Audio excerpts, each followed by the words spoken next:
5월 2일부터 12일까지 R이 2.581로 증가를 했습니다. 이태원 때문에요. 자본의 이익을 추구하는 것이고, 저는 이거 영유아라는 틀로 자꾸 이렇게 올가매는 건 아니라고 생각하고요.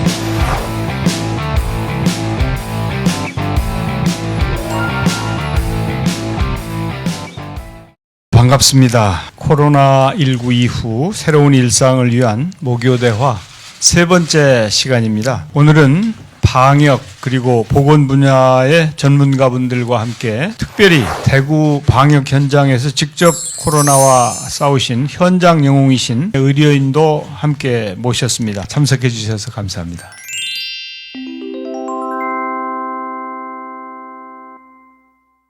맹승주 국군 수도병원 외래 간호과장 참석해 주셨습니다. 권기태 칠곡 경북대학교 감염내과 교수 참석해 주셨습니다.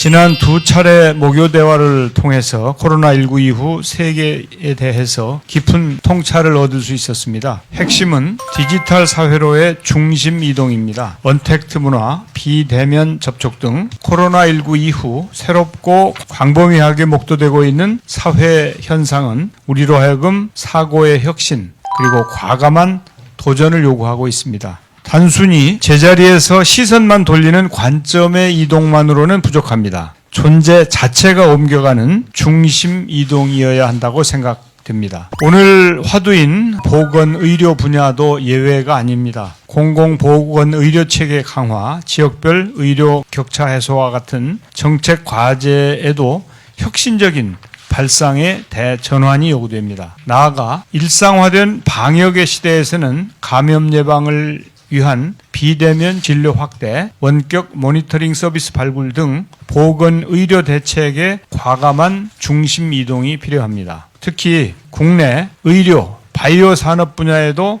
첨단 ICT 기술과 4차 산업혁명 기술을 적용해서 스마트 비대면 산업을 세계 최고 수준으로 육성해야 하겠습니다. 코로나19가 초래한 위기는 역설적으로 우리의 방역, 보건 시스템을 한 단계 도약시키는 기회가 될 것입니다. 이미 코로나19 이후 성공적 방역의 세계적 모델이 된 우리나라는 이미 국제협력의 중심에 있습니다. 포스트 코로나 시대에 우리나라가 국제적 리더십을 확보할 수 있는 절호의 기회라고 생각됩니다. 실제로 지난 1차 모교 대화가 계기가 돼서 지난 월요일 캐나다 코리아19 방역을 총괄하는 크리스티아 프리랜드 부총리와 통화를 할 기회가 있었습니다. 프리랜드 부총리는 한국의 코로나19 대응이 존경을 받을 만한 사례라고 평가하면서 한국의 방역 모범 사례를 공유해 나가기를 희망하였습니다. 또한 갈등 해결과 미래 준비를 위한 사회적 대화 모델인 모교 대화를 인상 깊게 보았다고 평가하면서 캐나다에서도 지난주부터 캐나다판 모교 대화를 시작했고 다른 조치들도 배워가고자 한다고 덧붙였습니다. 저는 이러한 글로벌 중심 이동을 세계적 한국화, 글로벌 코리아나이제이션이라고 명명하고 싶습니다. 오늘 참석해 주신 방역, 보건 분야 의료인, 현장 전문가 분들은 방역, 보건 분야의 글로벌 중심 이동을 앞장서 이끌어 주실 분들입니다. 여러분의 고견과 대한민국을 넘어 전 세계가 코로나 이후를 준비하는데 중요한 시금석이 될 것입니다.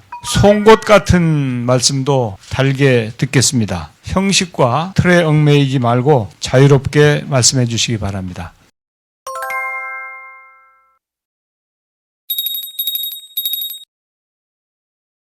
예, 국립암센터대학원의 김호란 교수입니다.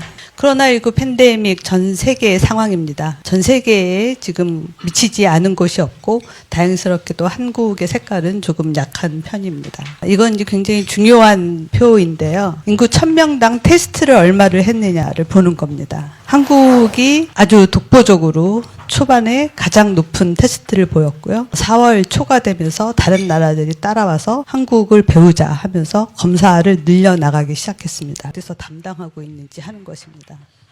조금 전에 제가 테스트를 말씀드렸는데 누적 환자 수입니다. 많은 곳에서 한국에서 커브를 평탄하게 만든 것이 정말 보기만 해도 아름답다라고 칭송을 했습니다. 한국의 커브가 여기 이렇게 올라가면서 플랫해졌습니다. 한국을 쫓아오던 독일이 이 정도 수준에서 플랫해졌습니다. 물론 한국에 비하면 환자 수가 엄청나게 많습니다. 최악의 경우를 명확하게 하라고 했는데 여기에 보면 많은 이들이 무의식적으로 본심을 내보이지 않는 선에서 이런 식으로라도 우리 경제를 짓누르는 노인들에게서 해방되겠군. 어차피 이 지구상에 너무 많은 사람들이 살고 있고 일찍 상속을 받게 될 거야. 이런 속마음을 가질 수 있다. 이거를 인정을 해야 된다. 과연 그런가. 최악의 경우는 만약에 젊은 사람이 감염관리를 제대로 안 해서 병에 걸려서 환자가 많아지면 내 가족이, 내 이웃이 중환자인데도 입원을 거부당해서 집에서 고통스럽게 사망하는 것을 눈으로 보게 될 거다. 가족 친지는 아무것도 할 수 없는 그런 상황에 놓일 거다. 어린이는 증상이 약하다는데 그럼 어린이는 고통받지 않느냐. 어린이 때문에 부모가 감염돼서 사망하면 그 아이는 평생 죄책감에 짓눌려 살게 될 것이다. 그리고 과연 이게 감기처럼 그냥 지나가는 거냐. 아직 우리가 면역을 잘 모릅니다. 코로나19에 대해서. 그런데 후유증 사례가 보고되고 있습니다. 치유된 것으로 보이는 사례에서 심장마비나 급성호흡기 증후군 같은 것이 보고됩니다. 그래서 젊은 사람 어린이라고 해서 가볍게 생각할 수는 없다라는 거를 이제 소통해야 된다는 거고요. 검사량 늘리기. 여기에서 한국을 배워야 된다고 이야기하고 있습니다. 그리고 사회적 접촉 줄이기, 병상이나 산소 치료기를 확충하고 이제 다 같이 거리두기를 해야 된다 해서 모델링 결과 3가지를 제시합니다. 최악의 상황입니다. 월스트 케이스면 5,700만 명이 걸리면서 116만 명이 사망한다. 그런데 이제 조금 기간을 연장하는 시나리오를 보면 1,700만 명이 걸리지만 사망은 22만 명이다. 그것도 이제 요 정도 수준이 된다는 거예요. 그런데 가장 좋은 시나리오로 이제 망치와 춤인데 해머 앤 댄스 시나리오입니다. 그러면 이제 전체 걸리는 사람은 100만 명 정도지만 사망자는 11,000명이다. 지금 사망자가 지금 10,000명이 좀 안 되고 있거든요. 잘하고 있다라는 거를 보여주는 거죠, 독일이. 이 시나리오대로 간다. 코로나19 역학적 특징을 보시면 이건 한국 현황입니다. 한국이 여기서 주의해서 보실 것이 있습니다. 하나는 이 까만색 진한 거는 환자들의 증상 발생일이고 이 회색은 확진일입니다.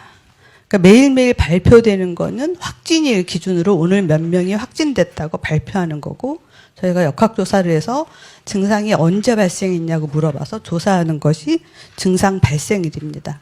다 아시다시피 2월 18일 날 31번째 확진자가 나왔습니다. 근데 2월 18일 날 보시면 이미 증상이 발생된 사람이 1,000명을 넘었습니다.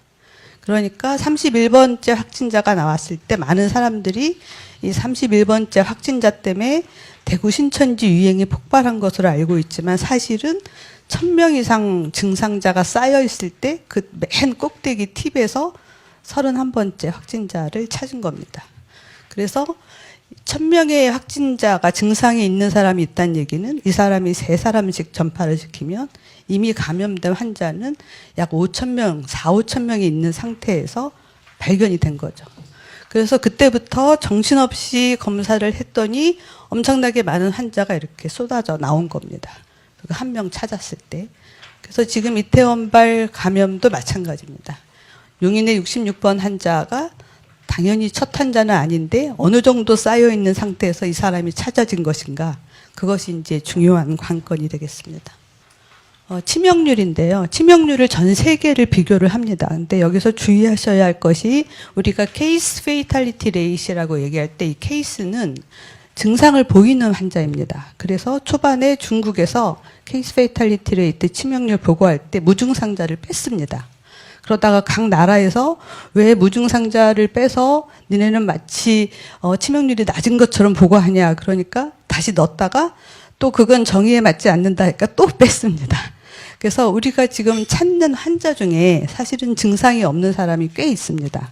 그래서 한 10% 정도는 증상이 없는데 만약에 증상이 없는 모든 사람을 다 넣으면 케이스 페이탈리티 레이시 아니라 인펙션 페이탈리티 레이시라고 해야 됩니다. 그런데 그러려면 모든 전 국민을 다 검사를 해서 무증상자인 사람을 찾아야 되기 때문에 사실은 쉽지 않은 거죠. 그래서 국가 간에 비교를 한다면 나중에는 자료를 좀 보정을 해서 증상이 있는 사람 중에 사망한 사람이 얼마나 되는지를 아마 비교를 해야 될 겁니다.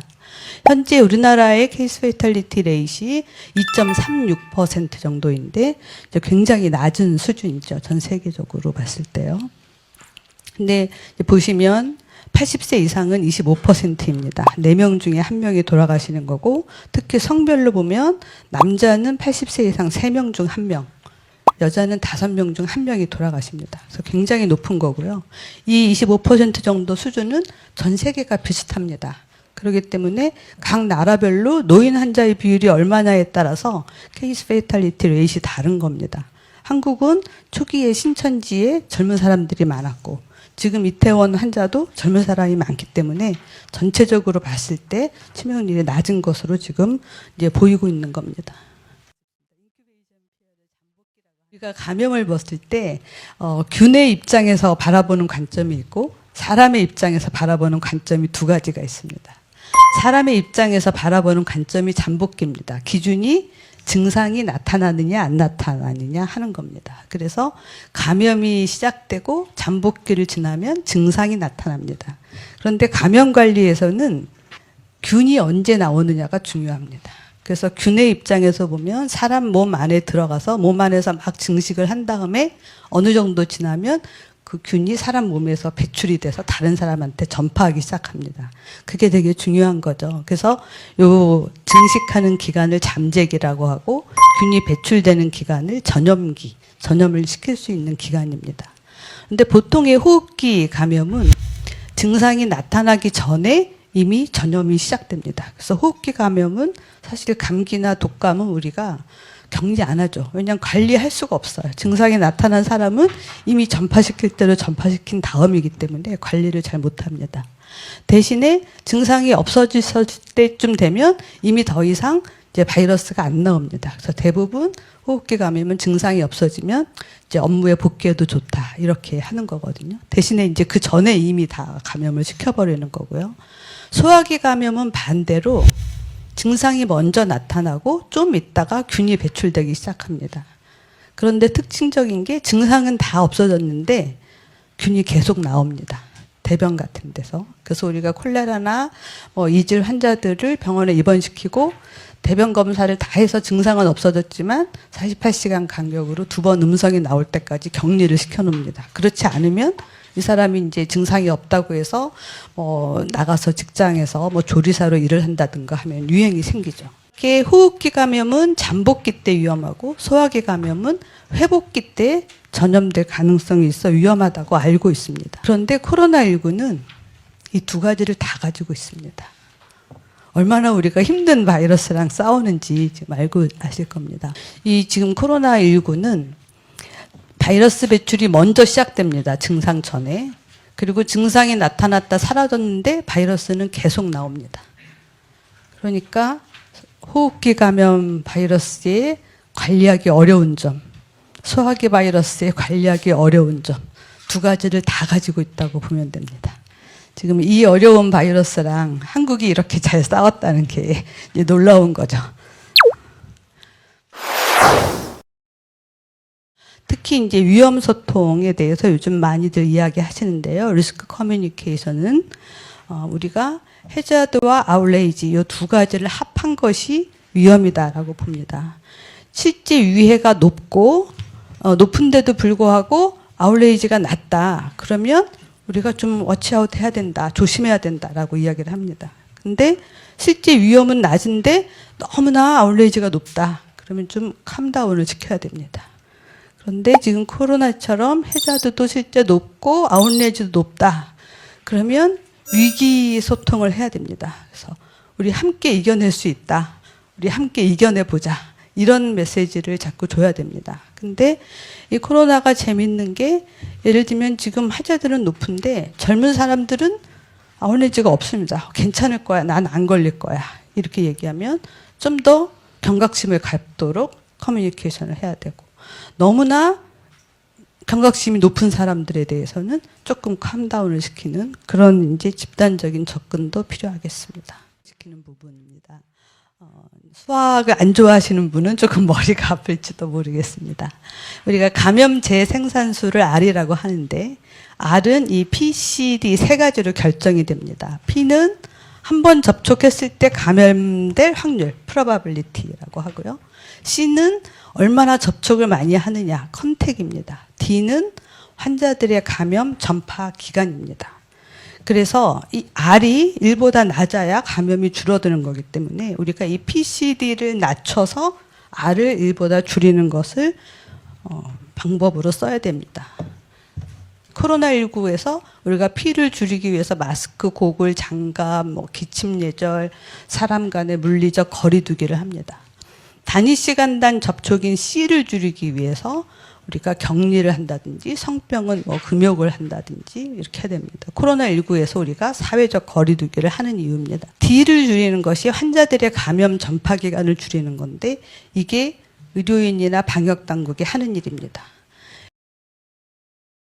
처음 2월 28일까지 대구에서 보면 우리나라 R이 3.5였습니다. 그런데 최근에 5월 1일까지 쭉 감소해서 0.58, 1 밑으로 내려왔죠. 성공적으로 관리를 하고 있다 생각했는데 5월 2일부터 12일까지 R이 2.58일로 증가를 했습니다. 이태원 때문에요. 잘 내려가는 듯 하다가 최근에 다시 이제 올라가기 시작한 거거든요.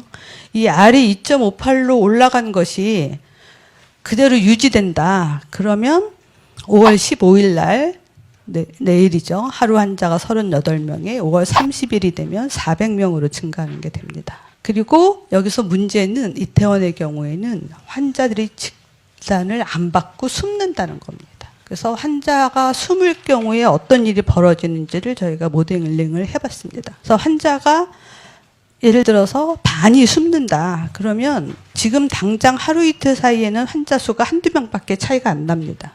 그런데 2주 후가 되면 원래 한 400명 발생해야 되는 게 1380명이 발생하니까 3배가 넘어가는 거죠. 그래서 숨어있는 환자가 생기면 그 여파가 굉장히 크다. 그래서 숨어있는 환자를 적극적으로 찾아내는 것이 아주 중요하다.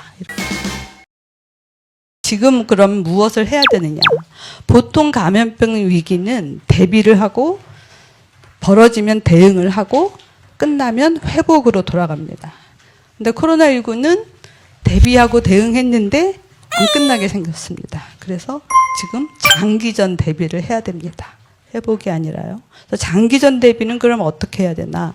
지금 가장 급한 거는 역학연구나 수학적 모델링. 최근에 아까 보여드린 그런 모델링에 경제성 평가를 붙여서 하는 모델 기법들이 나오고 있습니다. 그래서 경제성 평가와 함께 하는 모델링이 필요하다. 그리고 지금 이태원 이제 사건이 나면서 굉장히 빠르게 검사를 확대해야 되는데 검사를 확대하는 시스템이 좀 유연하지가 않습니다. 지금 현재 의사가 검사하고 간호사나 임상병리사가 검사할 때는 이제 의사의 지도 하에 하도록 되어 있는데 검사 인력을 확대해야 되고 실제 독일 같은 경우는 아이들이 자가 검사도 합니다. 자가 검사까지도 확대할 준비가 필요할 것 같고요. 밀집 시설에 대한 관리입니다. 이번에 이태원에서 보니까 명단을 작성을 했습니다. 하라고 했기 때문에. 근데 명단에 연락을 해보니까 연락이 안 되는 사람이 30%가 넘습니다. 그래서 이런 방문자 관리를 개인정보도 보호하면서 할 수 있는 방법이 뭘까? 그래서 제가 QR코드 시스템을 제안을 드렸는데요. 이미 각 병원들에서 병원에 방문하는 몇천 명에 되는 환자들을 이런 QR코드 시스템으로 하고 있습니다. 그래서 저런 방법을 쓰면 좋겠다 말씀드리고 싶고요. 그다음에 독감 예방접종 준비도 지난번에 말씀드렸습니다. 그래서 지금 논의해야 될 부분, 장기전으로 갈 것이기 때문에 그동안 밀어놓고 있었던 많은 논의들을 시작했으면 좋겠습니다. 자리에 초대해 주셔서 다시 한번 감사드리고요. 보건경제학과 보건정책학을 전공하는 사람이어서 이번 코로나를 보면서도 현재에 대해서 많이 말씀해 주셨고 미래가 어떻게 될까 여러분도 많이 우리가 좋든 싫든 이제 기술 혁신과 비대면을 받아들여야 된다고 생각을 합니다. 비대면 강의는 거의 처음 해봤어요. 해보니까요 할만해요. 그게 경험자의 특성인 거예요. 이것이 효과적인가는 누가 평가합니까? 교수인 저도 평가하지만 사실 더 굉장히 중요한 것은 이것의 소비자인 환자의 관점에서 평가해야 되는 거예요. 처음에 비대면 강의 시작할 때 많은 교수님들이 걱정, 우려 있는 뭐 효과가 없을 거고 학생들도 그렇게 생각할까요? 아니에요. 저희도 계속 모니터 하거든요. 학생들한테 피드백 받아보면 학생들 좋아합니다. 물론 이제 다 좋아하는 건 아닌데 무조건 이 비대면에 대해서 장점도 있다는 의견이 대부분이에요. 이번에 비대면 진료도 마찬가지잖아요. 서울에서 했던 환자분들은 만족감이 많아요. 앞으로 교육은요. 단순히 지금 학생들과의 비대면이 아니라 저는 대학 교수들 강의안 다 공개하고요. 그 대학 전체 공개하고 나아가서 전 세계에 공개해야 된다고 생각합니다. 무한 경쟁의 세계로 갈 수밖에 없어요. 그걸 받아들여야 됩니다. 통계학 경제이론 말 못하잖아요. 그런데 돌려서 보니까 다시 한번 더 이해가 가고 교수님들이 이상한 소리 하시면 빨리 넘겨서 보고 패스. 친구들끼리 앉아서 토론하고 비대면이 대면을 대체한다고 생각하시면 안 되고 비대면이 대면을 굉장히 좀 컴플리멘터리한 것으로 생각하시면 시너지가 극대화될 수 있는 거죠. 우리도 굉장히 급격한 노령화를 겪고 있는데 어르신들이 접근하기 어려운 거예요. 그런 면에 생각하면 굉장히 큰 시너지가 날 수 있다고 생각하고요. 당연히 초지는 의사 선생님 뵙고 말씀 나눠야죠. 하지만 어느 정도 상태가 안정화되고 만성질환의 경우에는 비대면을 활용할 가능성이 충분히 있다는 거죠. 이번에도 코로나 사태 때문에 가장 많은 감염이 생겼던 곳이 요양원이에요. 여러분 요양원을 가고 싶어서 가신 분 없어요. 자기가 오랫동안 살았던 그 집과 커뮤니티에서 지내기를 좋아하시는데 할 수 없이 가시는 거예요. 그런데 만약 이런 스마트 헬스나 이런 비대면 진료나 이런 모니터링 시스템이 잘 발달되면 저는 지금보다는 훨씬 더 많은 분들이 요양원에 안 가시고도 집에 거주하시면서 노년을 맞이하실 수 있다고 생각해요.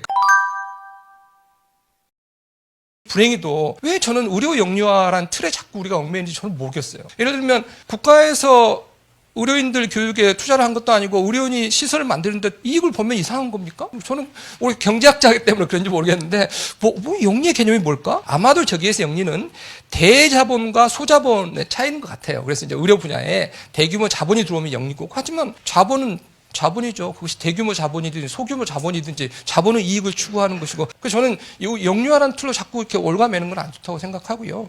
의료기관의 연계도 이런 걸 통해서 더욱더 이제 연계가 될 거예요. 그런데 물론 저도 평소에 정말 이 보건 분야에 있는 사람으로서 1차 의료가 중요하고 동네 의료를 살려야 되는 이야기를 너무도 많이 합니다만 그래서 한편으로는 지금 의협에서 이런 비대면 진료가 활성화되면 개원과가 더 힘들 것이라는 말에 동의합니다. 동의하지만 문제는 그 부작용 부분을 최소화하고 대신 굉장히 큰 사회적 편익 부분을 극대화하는 방법을 한다면 그러니까 대면과 비대면이 서로 대체적인 관계에 있음으로써 대규모 병원들이 개원가의 시장을 잠식한다는 것을만 생각하시지 말고 오히려 이런 기회로 개원가와 대규모 병원 사이에 협력이 더 잘 이루어진다면 굳이 이제 환자들이 대규모 병원만 갈 필요가 없을 수도 있거든요. 발상의 전환을 생각하면 장점이 많이 있을 수 있겠다고 생각하고요.